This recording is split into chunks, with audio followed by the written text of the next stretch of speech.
नई गाड़ी खरीदते टाइम पे और लोग यही देखते हैं कि नई गाड़ी कौन सी लूँ मैं, लेकिन एक चीज़ का वो स्पेशली ध्यान नहीं रखते, वो है इंश्योरेंस, कि उनको इंश्योरेंस कौन सी लेनी चाहिए। बहुत से डीलर्स के ऊपर जाके वो नेगोशिएशन करते हैं कि थोड़ी प्राइस कम कर दो, तो वो उनकी जो प्राइस है वो 5,000 रुपये कम कर देते हैं। आखिर वो 5 से 7,000 का डिस्काउंट कहाँ से कम करते हैं? वो इंश्योरेंस के अंदर प्लान्स वगैरह कम करके आपको डिस्काउंट दे देते हैं। तो आज यही हम जानने वाले हैं कि आपको गाड़ी खरीदते टाइम पे कौन सी इंश्योरेंस लेनी चाहिए। बेसिकली आप सब लोगों ने सुना होगा इंश्योरेंस के बारे में कि एक तो नॉर्मल इंश्योरेंस होती है, एक जीरो डेप होती है, तो लोग इसी के नाम से ही समझते हैं। तो आजकल जितने भी कार शोरूम हैं या फिर बाइक शोरूम है, सभी के अंदर आपको जीरो डेप दी जाती है। लेकिन क्या आपको पता है कि जीरो डेप से ऊपर भी कुछ प्लान्स होते हैं जो आपकी गाड़ी को कवरेज करते हैं? तो आज उन्हीं प्लान्स के बारे में मैं आपको बताने वाला हूं। तो सबसे पहले जान लेते हैं कि जीरो डेप क्या है। तो जीरो डेप के अंदर यह है कि आपकी पूरी गाड़ी है वो क्लेम के अंदर कवर हो जाएगी, आपको 1,000 रुपये फाइल चार्ज आपको देने पड़ेंगे।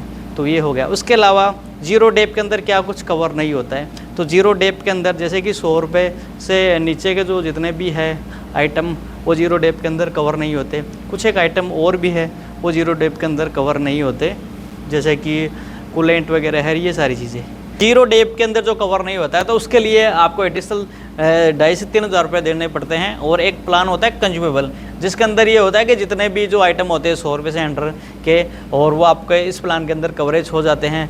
मतलब ये मान लीजिए कि अगर आप एक क्लेम करवाते हो तो ओनली आपको 1,000 रुपये देने हैं, उसके अलावा और कुछ नहीं देना है। इसके अलावा एक मान लीजिए कि आप गाड़ी ड्राइव कर रहे हो और आपकी गाड़ी के नीचे कोई पत्थर लग गया, जिसकी वजह से आपकी गाड़ी के अंदर जो ऑयल होता है वो निकल जाता है उसकी वजह से, और इंजन सीज हो जाता है और आपको पता नहीं चलता। तो इस कंडीशन में अगर आपके पास जीरो डेप पॉलिसी है तो आपको क्लेम नहीं मिलेगा। अगर आपका इंजन प्रोटेक्शन लिया हुआ है तो ही आपको क्लेम मिलेगा। दूसरी सिचुएशन ऐसी हो जाती है कि मान लीजिए आप पे बारिश के दिनों के अंदर या फिर कहीं पर पानी इकट्ठा हुआ है, वहाँ पर आप गाड़ी लेकर चले गए और अचानक किसी भी वजह से आपकी जो गाड़ी है वो पानी के अंदर बंद हो गई, उसकी वजह से इंजन सीज हो जाता है।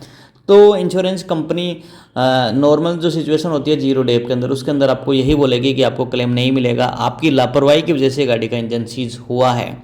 लेकिन अगर आपने इंजन प्रोटेक्शन का जो प्लान लिया हुआ है, इसका मतलब यही है कि आपको पता नहीं चलता, कई बार आप अपनी ड्राइविंग के अंदर लापरवाही कर देते हैं, जैसे कि आपको पता नहीं चल पाता, उसकी वजह से गाड़ी के अंदर कुछ दिक्कत आ जाती है, वो चीज़ें भी आपकी इंश्योरेंस के अंदर कवर हो जाती है। तो अगर आपने प्लान लिया है इंजन प्रोटेक्शन का तो दो चीज़ों से प्रोटेक्शन होती है। मान लीजिए आपकी गलती की वजह से इंजन सीज हो गया, आपने गाड़ी चला दी, या फिर पानी के अंदर आप गाड़ी लेकर गए और इंजन सीज हो गया, तो इन दोनों सिचुएशन के अंदर आपका ये जो प्लान है इंजन प्रोटेक्शन वो काफ़ी यूज़फुल रहता है और आपकी काफ़ी बचत भी करता है। क्योंकि इंजन वगैरह सीज हो जाता है तो करीब मान लीजिए कि 50 से लाख रुपए का खर्चा ज़रूर बैठता है। तो ये प्लान अगर आप लेते हो तो आपको बहुत कुछ फ़ायदे मिलेंगे इसके।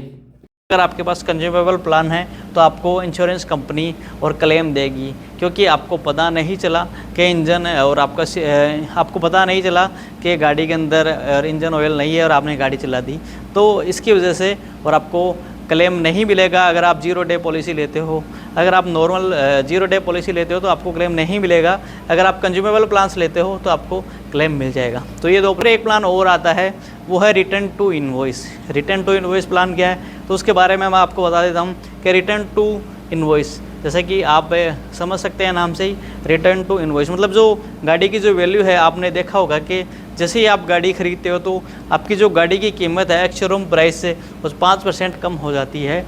जैसे कि 10 लाख रुपए की गाड़ी ली तो आपकी जो IDV वैल्यू है वो 9.5 लाख रुपए हो जाती है। तो आखिर ये कीमत कम होती है, उसके लिए एक सल्यूशन है कि आप रिटर्न टू इनवॉइस लें। रिटर्न टू इनवॉइस का फ़ायदा ये होगा कि आपकी जो गाड़ी की एक्चुअल वैल्यू है वो आपको मिलेगी, साथ में RTO में जितने पैसे आपने दिए हैं वो आपको मिलेंगे। उसके अलावा इंश्योरेंस को जितने भी पैसे आपने दिए हैं इंश्योरेंस कंपनी को तो वो भी आपको रिटर्न मिलेंगे। तो ये हो गया रिटर्न टू इनवॉइस प्लान। तो ये आपको इंश्योरेंस के अंदर ये प्लान्स आपको मिल जाएंगी। इसके अंदर आपको एडिशनल 3 से 4 हज़ार रुपये के अंदर आपको एडिशनल पे करना पड़ेगा। और ये कुछ प्लान्स है, आप एडिशनल ले सकते हैं। मेरा ये मानना है कि आपको ज़्यादा से ज़्यादा प्लान लेना चाहिए, स्पेशली कंज्यूमेबल का तो लेना ही चाहिए। अगर रिटर्न टू इनवॉइस की तरफ भी अगर आप जाते हो तो बेस्ट प्लान है। तो ये कुछ इन्फॉर्मेशन है, आपको सेल्स कंसल्टेंट आपको नहीं बताएंगे, आपको खुद को जानना पड़ेगा, क्योंकि आजकल का जो मार्केट है वो कंपटीशन का है। कंपटीशन के चक्कर में वो आपको इन्फॉर्मेशन छुपा के आपको बेचने का काम करते हैं। तो कैसा लगा आपको इन्फॉर्मेशन, कमेंट बॉक्स में कमेंट करिए, बाकी वीडियो को ज़्यादा से ज़्यादा शेयर करिए। धन्यवाद।